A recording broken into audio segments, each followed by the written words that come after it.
श्रीमद् भगवद गीता अवतरणिका अर्थात अवतार या प्रागट्य। पांडवों ने 12 वर्ष का वनवास और 1 वर्ष का अज्ञातवास समाप्त होने पर जब प्रतिज्ञा के अनुसार अपना आधा राज्य मांगा, तब दुर्योधन ने आधा राज्य तो क्या, तीखी सुई की नोक जितनी जमीन भी बिना युद्ध के देनी स्वीकार नहीं की। अतः पांडवों ने माता कुंती की आज्ञा के अनुसार युद्ध करना स्वीकार कर लिया।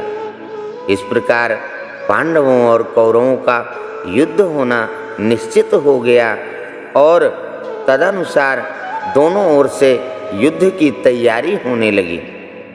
महर्षि वेदव्यास जी का धृतराष्ट्र पर बहुत स्नेह था। उस स्नेह के कारण उन्होंने धृतराष्ट्र के पास जाकर कहा कि युद्ध होना और उसमें क्षत्रियों का महान संहार होना अवश्यंभावी है, इसे कोई टाल नहीं सकता। यदि तुम युद्ध देखना चाहते हो तो मैं तुम्हें दिव्य दृष्टि दे सकता हूँ, जिससे तुम यहाँ बैठे बैठे युद्ध को अच्छी तरह से देख सकते हो।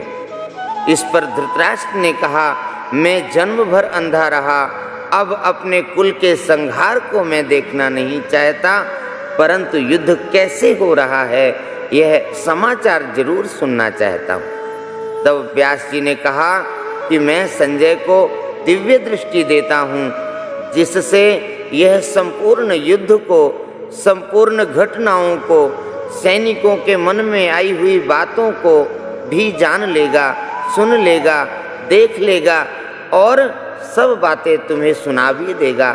ऐसा कहकर व्यास जी ने संजय को दिव्य दृष्टि प्रदान की। निश्चित समय के अनुसार कुरुक्षेत्र में युद्ध आरंभ हुआ।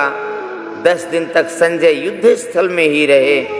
जब पितामह भीष्म बाणों के द्वारा रथ से गिरा दिए गए, तब संजय ने हस्तिनापुर में आके, जहाँ धृतराष्ट्र महाराज विराजमान थे, आकर धृतराष्ट्र को यह समाचार सुनाया। यह समाचार सुनकर धृतराष्ट्र को बड़ा दुख हुआ और वे विलाप करने लगे। फिर उन्होंने संजय से युद्ध का सारा वृत्तांत सुनाने के लिए कहा।